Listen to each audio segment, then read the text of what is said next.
in the Premier League, part of our 9 hours of coverage here on Matchday Live. Wins for Palace and West Ham significantly earlier on, and even more so for Arsenal. For the 8th time this season, they've beaten Liverpool by 3-2. Don't forget, of course, stay with us. All the reaction from the Emirates and Everton, Manchester United to come your way next, and the Monday Night Football tomorrow as well.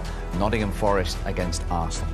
And remember, those 3 points for Arsenal take them back to the top of the Premier League. They are a point clear of Manchester City, who then come Spurs and Chelsea in the top 4. And a reminder that Liverpool stay down in 10th, and they are now 14 points off the top, and no team with that deficit after this amount of games have ever gone on to win the Premier League title. Is it not going back to the top of the table tonight that is most significant, perhaps at this stage of the season? But you've beaten Liverpool, because in recent memory they've dominated this fixture. How significant is that? It means a lot for us. We have been working hard, and I think we deserve the win. And yeah, I think we need to keep going, because the season is long, and we want to achieve good things this season. Bukayo, for you, what is beating Liverpool today? What does that give you more than the 3 points? Yeah, it does, because the last 2-3 years Liverpool have been a team we've struggled against, and to win today in front of our fans is special, and it shows how much we're progressing, and yeah, we just want to continue to put in performances like this, because we can achieve good things. And does it give you more belief? Yeah, definitely. It gives us more confidence, because they're a fantastic team and we have a lot of respect for them. So yeah. What was the key, do you think, today, Gabriel? I think the spirit. I think we are running for each other, and as I said other times, we are a family, and I think everyone is on their toes, and I think, as I said, I think we deserve the win. Was it a perfect start from you inside 2 minutes? Yeah, I think so. I go in a great pass to be. Yeah, as I said, we are so happy, and with the 3 points, and yeah, with the goal and assist, I'm happy as well. Martinelli scored after 58 seconds, but the big talking point is the awarding of that penalty for Saka's winner. Let's get straight to it, because I know Michael and Wrighty have strong views. Dermot Gallagher, the former Premier League referee, is with us. The big question here, I think, Dermot, is are you surprised in any way that Michael Oliver wasn't sent to the monitor to have a look at this incident? No, Steve, I'm not, because I think what would have happened when Michael's made his decision, the VAR and the referee will speak quickly, and I think Michael will have said to him, I'm convinced he hasn't got the ball. He's caught him across the bottom of the ankle, and in his view, it's a penalty. The VAR looks, you can see he doesn't get the ball. He does catch him across the ankle, so there's nothing to send him across and say it's a clear and obvious error for me. The pictures do reinforce what he would say to him. It's Michael. Are we getting to a stage then, if that's the case, where we're saying touch is enough? Because for penalty, I've always been brought up and told the rules just because you touch someone, it doesn't have to be a penalty. Well, if we're going down that route and saying, OK, does he get the ball? Well, we're basically saying, no, he doesn't get the ball. So if he's touched him, it's a that still doesn't qualify for a penalty, in my opinion. What's your thoughts there?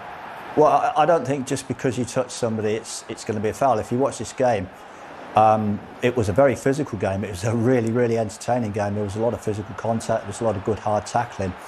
So the referee's played his part in that. I think on this occasion, he's seen that, he's felt that Jesus has been caught by Thiago. As I say, he gave the penalty, the VAR looks at it, takes on board what Michael would say, and I think the combination of the two, it's not going to change his mind.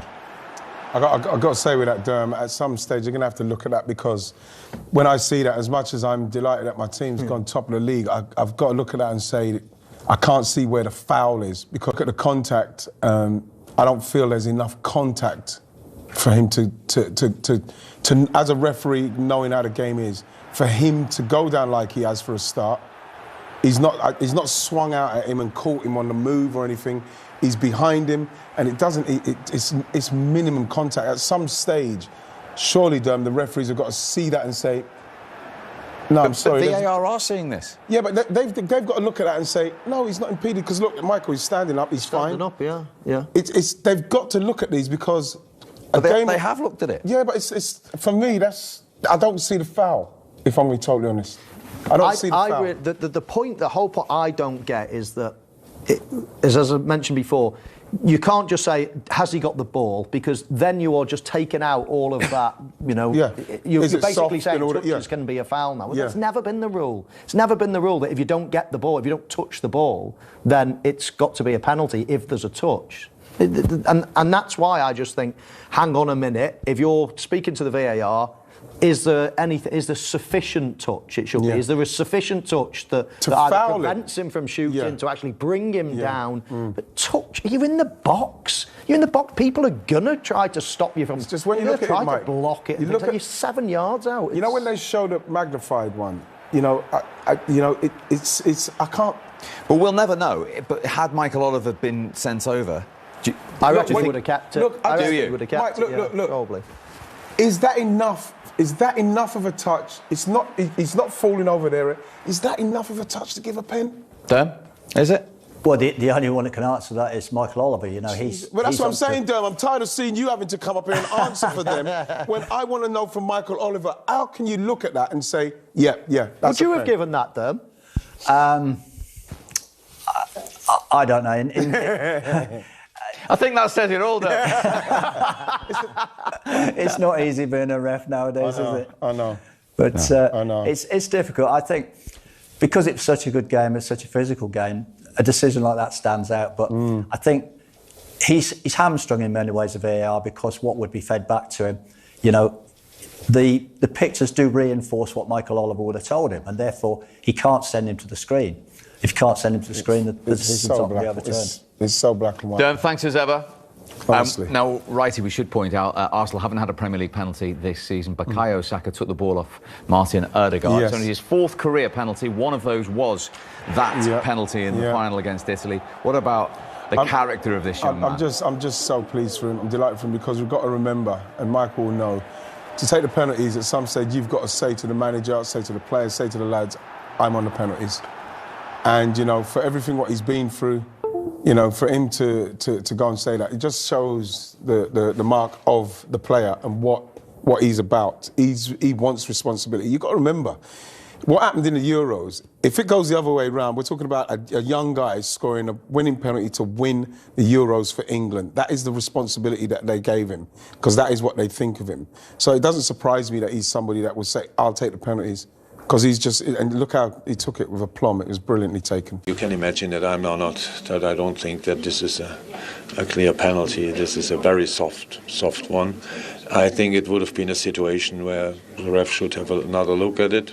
I was the only one who saw it in the first place in real time, and then just have a look at it. But Mr. England was obviously that serious that it's a penalty, and then we cannot change that anymore.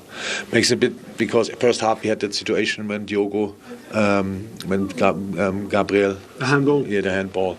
So Mr. England thought there it's obviously nothing. I don't know why. So a couple of things went against us, but we are not blind. We see what that we could have done better in moments. But in general, it was a rather good away game. So against a good side, we caused them a lot of problems, and in the end we stand here with nothing in our hands. Yeah, no surprise to hear Jurgen Klopp's interpretation of that decision. But with or without that penalty, did they do enough to get anything out of the game today? No. No, I thought Arsenal definitely deserved to win the game. But I did agree with Jurgen Klopp there. I thought he was quite calm in his observations, and I thought he made some valid points. But, you know, yes, there's been an iffy decision, let's say, that's possibly decided the game. But on balance, I don't think Jurgen Klopp's going away from London now thinking we deserved anything out of it. I thought Liverpool played reasonably well, contribute to a great Premier League game, but Arsenal were the better team, and despite that decision, deserved to win. Now, Michael, Wright is in need of a Sunday celebration for the Premier League title leaders. So enjoy your evening, as ever. Thank you very much indeed for your company. It's been great. Thanks for having me.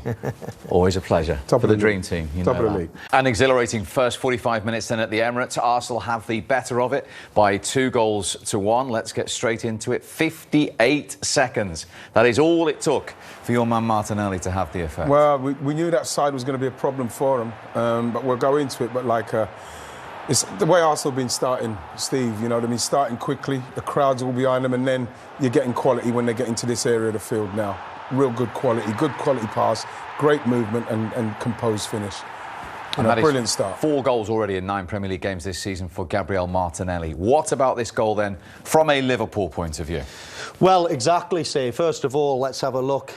Just point out the 4 attacking players of Liverpool and how brave Arsenal are for starters. But we'll just run this clip at half speed. Alisson clearing the ball here. The ball gets flicked on, and then there's a little bit of ding-dong in terms of possession. Falls to Liverpool, it falls to Arsenal, but eventually Arsenal get the ball, and then we'll freeze it when there's a real decision to be made, let's say, righty. Now, Arsenal are in possession, and we highlight here Thiago. Yeah. He has a huge decision to make. Does he go here, or does he hold his position? I think he should hold, Mike, because once he doesn't hold, he goes in and he actually can't do anything. He can't actually win the ball. But what he does also in that, he leaves Ødegaard. He leaves Ødegaard, and from that position, Ødegaard, then Jordan Henderson has to come across. Then that leaves all that side across, and then Ødegaard, then he goes past Henderson, if you run it on, Mike. He goes past Henderson, and he gets into position where he's free to pass the ball. And just before I run on, righty, just to bear in mind that normally Liverpool have another player there. Yes. That's their 3. There's Henderson, Thiago, and the other one. Now they've got 4 players in it, so they're one light straight away. Let's just run it along slowly, because this is the key point now. Again, when that ball is received and the decision has been made by Thiago to come in. Now what problems have they got? Well, the problem is that now Jordan Henderson's going to have to come across. So once Jordan Henderson comes across, you see Jordan Henderson, he'll come across. He'll come across. So then that leaves a massive space there, and then what happens now is that Ødegaard just goes right across and unmarked all the way through, because he's got no one to pick him up. If I just forward this along slowly, I know a lot of people will mention the high line of Liverpool, but if we just look here, if Matip is up alongside his man, i.e. Virgil van Dijk, this is offside. I know there was a VAR and it was very close, but if he had just squeezed up perfectly alongside, this would have been offside.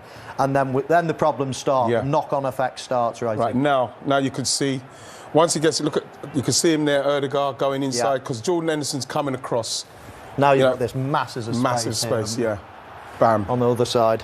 So when you run it, just watch Ødegaard just go right across. Then all of a sudden, Trent now has a massive problem, because he's got a man on the outside of him and he's got a man inside.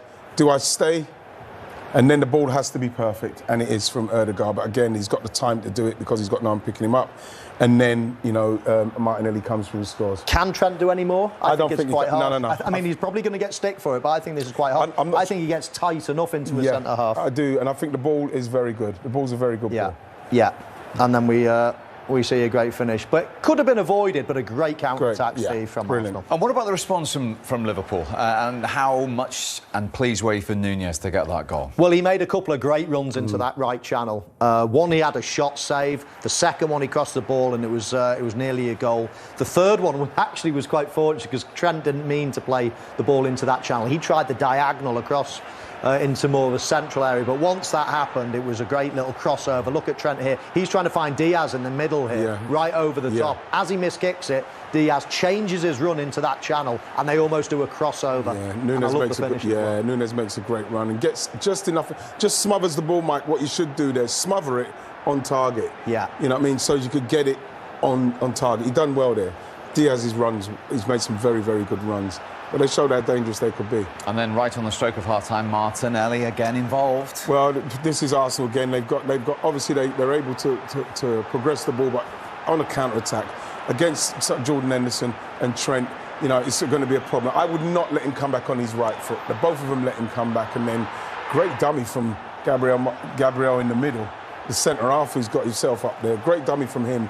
But I think that Jordan Henderson's doing well to hold him up, but then when Trent comes across, he doesn't give him any kind of information, he just goes straight across, and it was very, very easy for him to come back inside, if I'm going to be totally honest. And so once he's come inside, can he pick out the pass? And yes, he can. The pace Brilliant time to score. The pace of Martinelli is unbelievable. I mean, a real bright light, shining light, amongst other players, I must say, for Arsenal this season. But his pace is unbelievable. And again, another huge hand in a goal.